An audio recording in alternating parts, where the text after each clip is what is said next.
Olá! Começa agora o nosso encontro semanal. Nesta edição, você vai conhecer um pouco da história de São Joaquim e Santa Ana, os avós de Jesus. Você também acompanha a nossa dica da semana.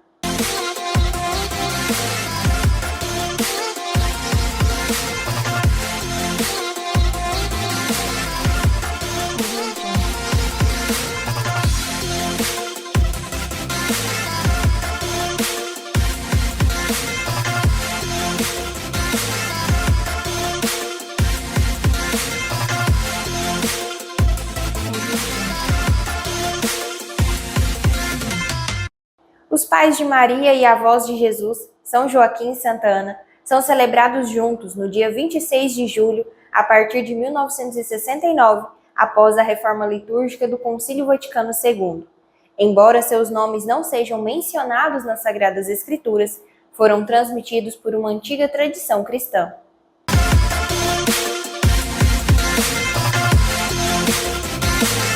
Dia 26 de julho é a data em que nós comemoramos o Dia dos Avós. E por que comemoramos? Justamente porque é a memória litúrgica de São Joaquim e Santa Ana, os pais de Nossa Senhora, da Virgem Mãe de Deus. As Sagradas Escrituras não trazem nenhum registro dos nomes dos pais de Nossa Senhora, como Joaquim e Ana. Acontece que essa certeza nós temos pela tradição viva da Igreja, pela tradição oral e pelo registro de algum ou outro evangelho apócrifo. Então, no dia 26 de julho é a celebração dos pais de Nossa Senhora, São Joaquim e Santa Ana, que vêm a ser os avós de Jesus e por isso celebramos o Dia dos Avós. São Joaquim e Santa Ana têm a importância na história da fé e para a Igreja de terem sido aqueles que educaram a Mãe de Deus nos ensinamentos da fé, da religião, da piedade, Mãe de Deus que participou da gestação e da educação do próprio Filho de Deus na fé. Olha só, no caso, São Joaquim e Santa Ana, evidentemente são os avós de Jesus. Eles são aquela figura do nosso vovô e da nossa vovó que nos ensina a preservar os valores, transmitem os valores para nós, sobretudo os valores de fé, os valores familiares. Nesse dia 26 de julho, fazendo memória dos nossos vovôs e vovós, por conta dos avós de Jesus, nós somos convidados a trazer à memória o que o Papa Francisco tem ensinado para nós a esse respeito. O valor da pessoa, do vovô, da vovó, da pessoa idosa, da pessoa mais velha, como fonte, como lugar, como ambiente e pessoa capaz de transmitir sabedoria, sabedoria de vida que recebeu e por conta da vida que viveu, seja dos ensinamentos que herdou e transmitiu, mas também das próprias experiências, positivas ou não. Os nossos mais velhos têm muito que nos ensinar. Que olhando para os avós de Jesus, nós rezemos também pelos nossos avós e nos disponhamos a valorizar o que eles são, o que eles significam, a grandeza de sabedoria, que não significa que eles acertaram sempre. Mas mesmo as dificuldades e sofrimentos, pelejas que eles enfrentaram, se tornou para eles fonte de experiência, de sabedoria, que eles podem sim transmitir a nós.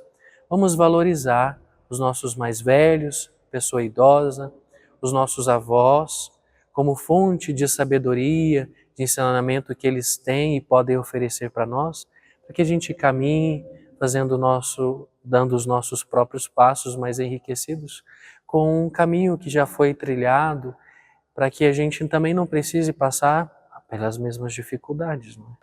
O Papa Francisco tem chamado muito a nossa atenção desde o início do seu ministério, sobretudo quando trata da cultura do descarte, e chamado a atenção, nesse contexto, para a figura dos idosos, dos mais velhos. Os nossos avós têm a experiência da vida, como tiveram São Joaquim e Santa Ana, transmitiram para a Mãe de Deus e certamente Jesus se enriqueceu da sabedoria de vida, de fé que os seus avós tiveram. Os nossos também têm muito a nos ensinar. O próprio Papa Francisco também se chama de vovô, se apresenta como um vovô frequentemente. E qual é a grandeza, a beleza, a riqueza de nós termos atenção e cuidado especial aos nossos idosos? Eles são fonte de sabedoria, em razão da vida vivida, do que experimentaram, e tem muito a nos ensinar, para que a gente saiba, cada um de nós saiba trilhar os próprios caminhos, mas a partir do que eles têm a contribuir em uma vasta experiência. Que nós tenhamos sempre muito cuidado, zelo, carinho pelos nossos idosos, pelos sacerdotes idosos, e tenhamos a alegria e a coragem de buscar nessa fonte de sabedoria que são os mais velhos. São Joaquim e Santana, rogai por nós. Agora você fica por dentro dos acontecimentos em nossa arquidiocese, na Igreja do Brasil e também no mundo no nosso Giro da Semana.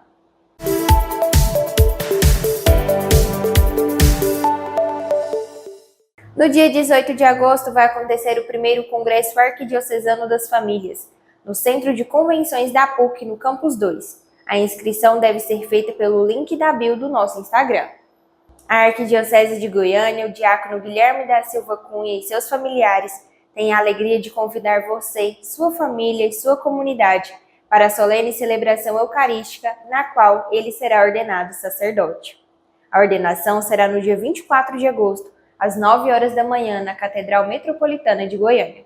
O setor liturgia da Arquidiocese de Goiânia vai promover um encontro arquidiocesano para cantores e instrumentistas, com o tema A Música na Liturgia, Jubileu 2025. O encontro será no dia 31 de agosto, na Cidade da Comunhão. A inscrição é gratuita e pode ser feita pelo nosso site ou pelo link da bio no Instagram.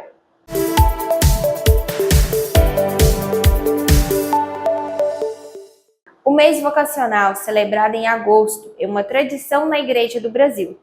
Neste ano, somos convidados a refletir o tema Igreja como uma sinfonia vocacional.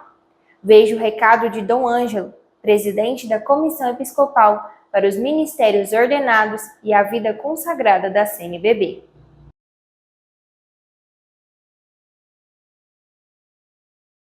O mês vocacional é uma tradição na Igreja do Brasil, o mês de agosto, quando toda a comunidade eclesial, todo o povo de Deus é chamado a rezar pelas vocações e a promover todas as vocações.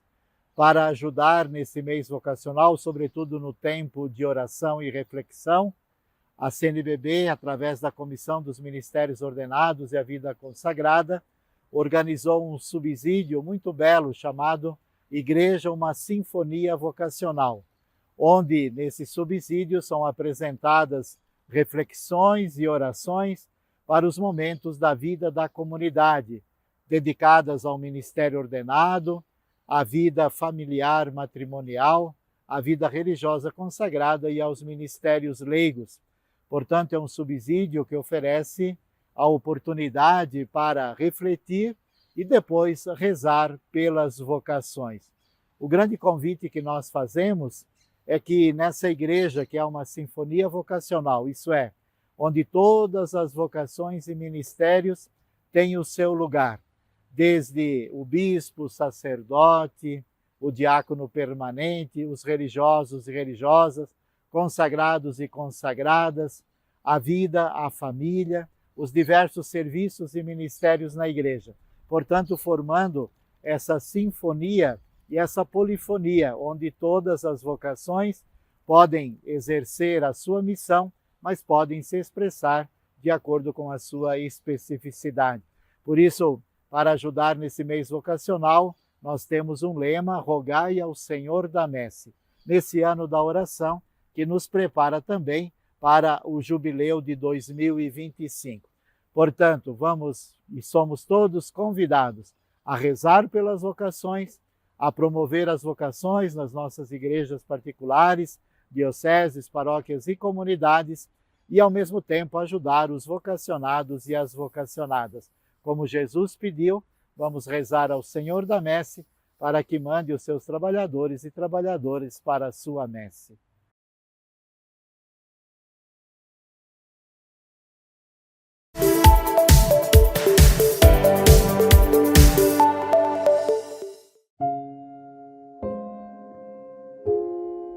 Este mes tengamos en nuestra oración el cuidado pastoral de los enfermos. La unción de los enfermos no es un sacramento solo para aquellos que están a punto de morir. No, es importante tener esto claro. Cuando el sacerdote se acerca a una persona para darle la unción de los enfermos, no está necesariamente ayudándole a despedirse de la vida. Pensar así es renunciar a toda esperanza.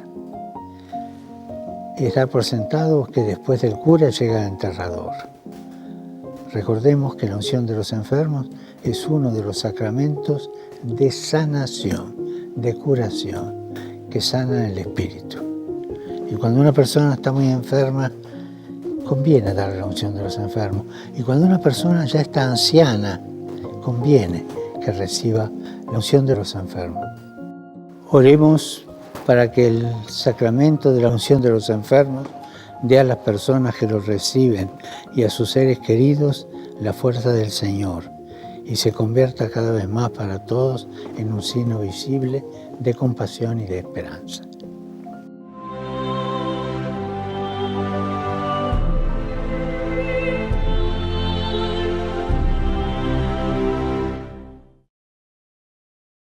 E no próximo bloco você vai assistir o primeiro episódio da série Mandamentos da Igreja. O nosso intervalo é rapidinho, não sai daí. No primeiro episódio da série Mandamentos da Igreja, Padre Lenivaldo nos fala sobre o primeiro mandamento. Acompanhe. Lembra do último programa? Nós fizemos uma introdução, falamos porque a igreja tem a autoridade para nos dar os mandamentos e ela nos deu 5 mandamentos que nós conhecemos como 5 mandamentos da igreja. Distingua 10 mandamentos da lei de Deus, 5 mandamentos da igreja. O parágrafo 2041. Os preceitos da igreja inserem-se nesta linha de uma vida moral ligada à vida litúrgica e nutrindo-se dela. Quer dizer que nossa vida moral, né, nosso comportamento está ligado também à nossa vida de oração. Não adianta a gente ter uma vida de oração que não condiz com a nossa vida e o nosso comportamento fora da igreja, não é? Então, seria mais ou menos como um ato de hipocrisia, de um esvaziamento religioso, um ato apenas ritual. Então, por isso que nós nos nutrimos da Eucaristia, ganhamos força, Deus nos dá a graça do céu para que nós possamos ter um comportamento moral condizente com aquilo que a gente reza, com aquilo que a gente crê. Agora, o caráter obrigatório dessas leis positivas, diz o Catecismo, presta atenção, caráter obrigatório das leis positivas, promulgadas pelas autoridades pastorais, tem por fim garantir aos fiéis o mínimo indispensável de espírito de oração e de esforço moral de crescimento no amor de Deus. É muito bonita essa preocupação da nossa igreja. E o primeiro mandamento, ele vai muito nessa linha, né, da liturgia, vida moral, que é o quê? O primeiro mandamento é ouvir missa inteira e abster-se de trabalhos servis nos domingos e festas de guarda. Repare bem, ouvir missa inteira, primeira coisa. No domingo é um dia de preceito. E nós temos também as chamadas festas de preceito. Festas de preceito significa que nós somos obrigados a participar delas. Sei que essa palavra obrigado soa meio, quase que agressiva para os ouvidos sensíveis de hoje, mas a palavra é isso mesmo, não é? Nós estamos, pela nossa fé, obrigados. E se não participarmos, cometemos o pecado grave de não participar. Então, nós temos o domingo que já é, ali a partir das 18 horas, não é? Tanto solenidades, festas de preceitos, e incluindo aí o domingo, que é o dia do Senhor, a partir das 18 horas do dia anterior, que nós chamamos vésperas, seguindo ali o dia também. Então você pode participar da celebração da Santa Missa e a missa inteira. Então, ouvir a missa inteira, você percebe que, por exemplo, uma pessoa ela chega atrasada, e ela comunga, bom, ela pode comungar, porque a gente não pode negar a comunhão, mas ela não cumpriu o preceito, porque ela não ouviu a missa inteira. Ela sai antes da missa acabar, ela pode ter comungado, mas ela não cumpriu o preceito, porque ela não ouviu a missa inteira. E agora, com os tempos de pandemia, existe a dispensa do Papa, da obrigatoriedade presencial, que ainda está em vigor em muitos lugares, várias conferências episcopais mantêm, mas isso também tem gente que já está se escondendo atrás disso. Então, não se esqueça de que, mesmo quando você não pode cumprir o preceito dominical, o que o Código de Direito Canônico fala, o que o próprio Catecismo já nos dá um apontamento aqui, é que tem gente que por motivo grave não pode ouvir a missa dominical, não pode ir presencialmente. Por motivo grave, às vezes está cuidando de uma pessoa enferma, às vezes essa pessoa viajou para um lugar onde não tem a presença do sacerdote, às vezes ela vai para um lugar onde não tem igreja, né? É longe de igreja, não tem condições de deslocamento. Isso não desobriga a pessoa de participar ou de viver o seu domingo. O que o Código de Direito Canônico orienta? Você, por exemplo, vai para um lugar onde não tem missa, você tem certeza que lá não tem igreja próxima, não tem missa, você mora num lugar onde não existe sacerdote. Então, se não existe sacerdote, mas tem uma igreja, então a obrigação de participar da celebração da palavra. Você cumpre o seu preceito dominical, participa da celebração da palavra. Se você vai para um lugar onde não tem, você faz pelo menos individualmente ou com sua família, você faz a liturgia do dia. Faz a oração do salmo ou do evangelho, das leituras bíblicas, e aí você faz uma reflexão, você viveu, porque não é sua culpa, não é porque você é culpado, então você não está pecando se você fizer isso. Pelo contrário, se faltar planejamento, faltar organização do tempo, porque o domingo é o dia do Senhor, não é seu. Então é o dia do Senhor. Se eu me aposto desse domingo para fazer o que eu quero, então a minha vida ela é minha. E Deus me deu todas as bênçãos, todas as graças. Então o domingo é o dia dele. Diferentemente do sábado, que é do Antigo Testamento, o domingo é o dia da nossa Páscoa semanal, porque é o dia da ressurreição do Senhor. Então seria aí já uma catequese sobre o domingo. Mas quando a igreja fala, ouvir missa inteira e abster-se de trabalho, servis nos domingos e festas de guarda, exige aos fiéis que santifiquem o dia em que se comemora a ressurreição do Senhor, bem como as principais festas litúrgicas em honra dos mistérios do Senhor, da bem-aventurada Virgem, dos santos, que a igreja declara como sendo de preceito.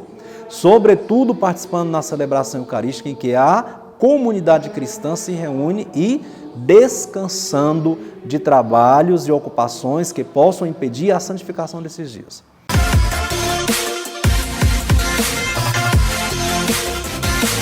A piedade popular dedica o mês de julho ao preciosíssimo sangue de Jesus Cristo. O sangue que estabeleceu uma nova e eterna aliança, sinal do amor de Deus por nós. Em 1849, o Papa Beato Pio IX instituiu uma festa no dia 1º de julho, com este nome, a festa do preciosíssimo sangue de nosso Senhor Jesus Cristo, recordando a misericórdia de Deus que livrou a ele e a igreja de uma perseguição. Essa festa alcançou uma notoriedade entre o povo de Deus e São João XXIII chegou a escrever uma pequena carta encorajando esta devoção com as ladainhas, as orações no mês de julho. Com a reforma litúrgica, decidiu-se unir essa festa com a festa do corpo de Cristo.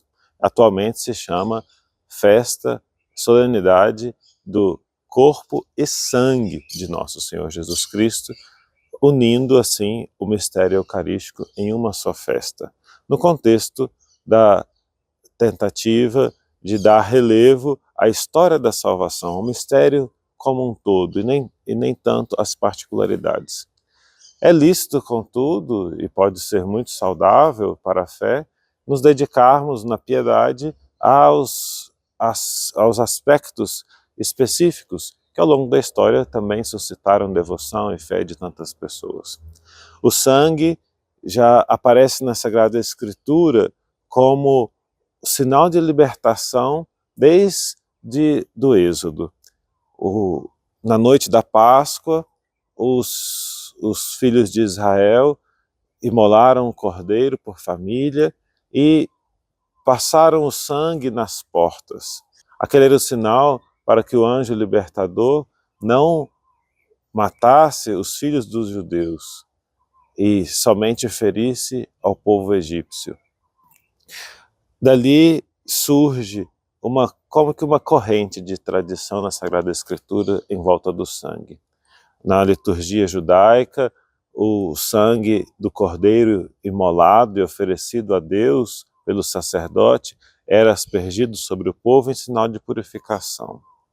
Cristo, na última ceia, deixou para nós o sinal da sua oferta, do seu sacrifício de amor para a nossa salvação e salvação do mundo inteiro, sob a espécie do pão e do vinho, que se tornam o corpo e sangue seu. Em cada Santa Missa nós renovamos, tornamos presente esta oferenda de louvor, o sacrifício de louvor de Jesus Cristo. E, portanto, adoramos a Jesus Cristo presente no cálice, sob a espécie do vinho, mas em verdade o seu sangue. Atualmente, além da festa do Santíssimo Corpo e do Preciosíssimo Sangue de Jesus Cristo, Corpus Christi, chamado assim, nós também podemos celebrar a missa votiva ao Preciosíssimo Sangue em qualquer dia de semana em que não exista uma memória obrigatória ou outra festa mais importante. Os textos são muito belos e recordam que a nossa salvação se deu pelo derramamento do sangue de Cristo. Pedem para nós a renovação de vida a partir da celebração deste mistério. E mais ainda, que nós, tendo sido alimentados por essa bebida salutar, que tenhamos em nós uma torrente de água viva a partir do sangue de Cristo em nossas vidas. Portanto, se pede não somente uma renovação para a nossa vida, mas que essa renovação se torne um dom de amor para a vida do nosso próximo, assim como foi a vida de Cristo que se ofereceu para a nossa salvação.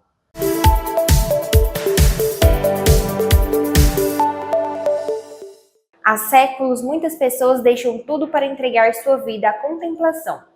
Neste cenário, Livre aborda grandes questões da existência humana com um único propósito: ouvir homens e mulheres cuja vocação está na vida contemplativa. Essa é a nossa dica da semana.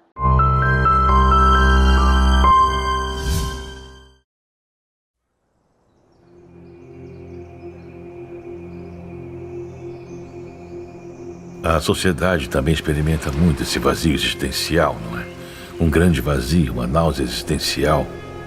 Todas essas buscas pela felicidade, pela verdadeira liberdade, por não serem autênticas, não satisfazem. Vivemos em uma sociedade tão super acelerada que não nos dá tempo para parar. E eu vi que nesse mundo eu poderia tentar de maneira séria dar sentido a essa vida. Por que estou aqui? E para quê? Tem algum sentido tudo isso? É um estado de paz, mais que um silêncio de não ouvir. Pode-se chegar a um silêncio espiritual no metrô lotado em Madrid. Se tirar o amor, isso virá o inferno. Então, vamos botar amor e vamos solucionar isso de uma vez por todas.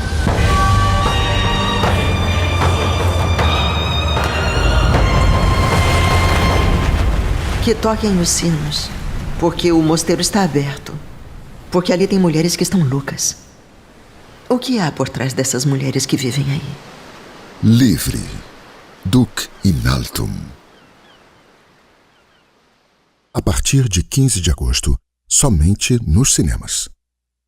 O nosso encontro vai ficando por aqui, mas continue nos acompanhando nas redes sociais da Arquidiocese de Goiânia. Tchau!